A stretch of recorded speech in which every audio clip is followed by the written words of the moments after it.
Well, welcome back to your group, and so glad that you're sticking with it. We're in week 6, and it's been so inspiring for me to hear stories from you all, to hear about the things that you're being aware of and sensitive to when it comes to the spiritual battle that's happening around you.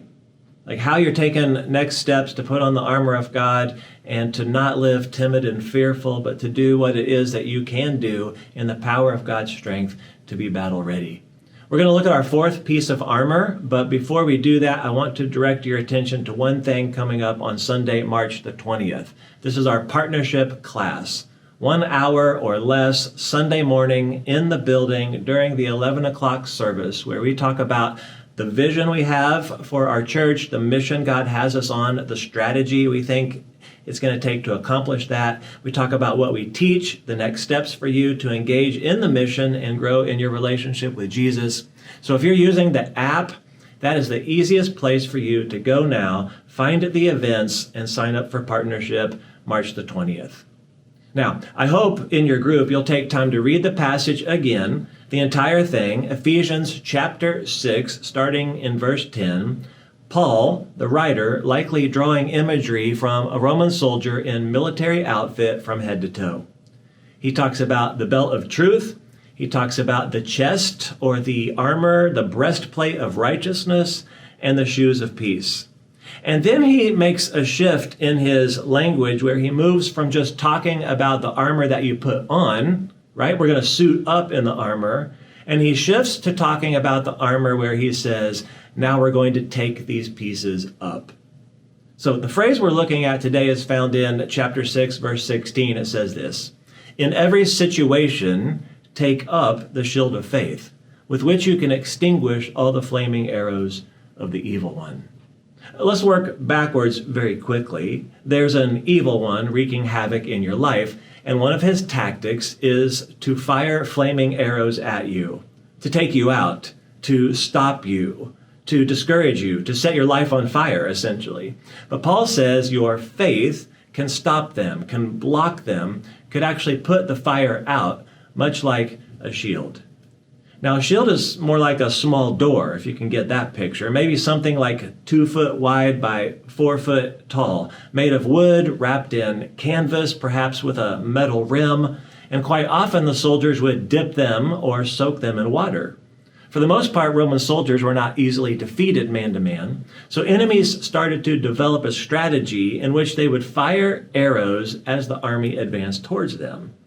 Really, these are like oversized darts with the intention of breaking up the formation and disabling as many as possible. If you kill some, that's great, almost like a bonus, but you're hoping that they will give up and turn back. And they would light these arrows on fire and hope to cause some major damage. A couple of cool things would happen. Not only would they take up the shield and protect themselves from the arrows coming at them individually, maybe you've seen in a movie like Troy or Viking shows, the arrows land right in the shield and then they take their sword, they just cut them off and they move on. But collectively, soldiers could build a wall, shields that were connected to shields, or if arrows were flying high overhead and raining down from a city wall, they would go into a turtle formation, which is actually what it's called, put them over their heads, crouch down together, forming what would be like a dome of protection.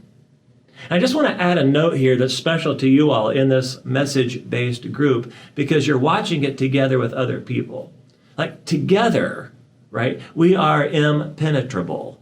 You cannot fight this fight on your own as well as you can fight it with other people. Because when it all goes down and the craziness happens in your life, who you're next to and linked with and covered by makes all the difference in the world.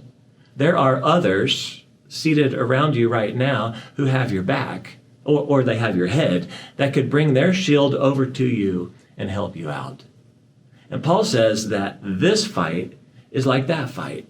You need to shield yourself from the enemy because he's trying to disable you from advancing. So how do you do that? He says, through faith. Now, faith is the Greek word pistis, and you have to be careful when you say a lot of Greek words. Pistis.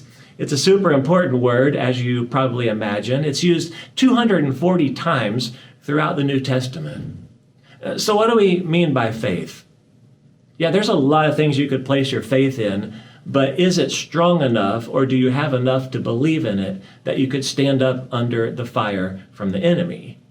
Now, saving faith is something I addressed in the message, but I'm going to skip that here and move on to this. The Bible itself provides this explanation. In Hebrews chapter 11, verse 1, it says, "Now faith is," so whatever comes after is the thing. Faith is the reality of what is hoped for, the proof of what is not seen. So faith is confidence that God is who he says he is, and assurance that God will keep every promise he's ever made. So what we hope for, and it's yet something we can't see. You say, well, like what? Well, things we hope will happen, but they haven't happened yet. But we believe they will. Not yet, but I'm confident it's going to happen. And here's why I'm confident, because God has either said in his word or deep in my spirit. And I can't see it yet, because once I see it, guess what? It's not faith anymore. Faith, right, that I'm absolutely sure it will become a reality.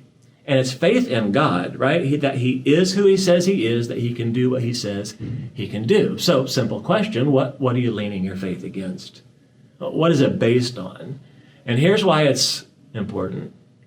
Because if it's not happening right now, it will likely be soon that something's going to happen in your life that's going to wreak havoc, right? It might be in your marriage. It might be in your finances, your circumstances. And it's going to seem like a flaming arrow flying towards you.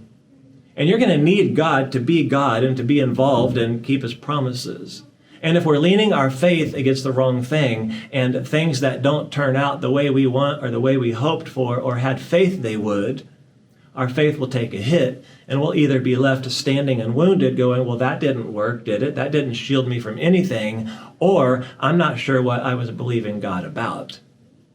The power of our faith is in the object of our faith. And the depth or the level of my confidence in him will be leaned on what he has done in the past. Please don't miss this, because here it is. On a day in history, God sent his son Jesus to die on the cross for our sins. And 3 days later, as a sign that people could actually see, he raised him back to life in front of people. And if he can keep that promise, then you and I can have faith and assurance and believe that he is who he says he is, and he can do what he says he can do. We can actually look back and say, if he can keep that promise, why would he let me fall now? So we're taking up the shield of faith when we're trusting God and his track record of faithfulness to protect us from Satan's schemes, right? His arrows that are intended to hurt us, to stop us, and to sidetrack us. So, simple questions to think about. What's in front of you that requires faith? What's something you know to do, but Satan has maybe cast a doubt on, or has you anxious about, or you're uncertain about? What's something God's calling you to do that you're afraid to do? I don't know what it is for you. I know what it is for me, but you know. And the only way for you to advance and go forward in this battle is by faith. Not faith in yourself, but faith in God and his faithfulness. So let's take up the shield of faith together and extinguish the flaming arrows of the enemy.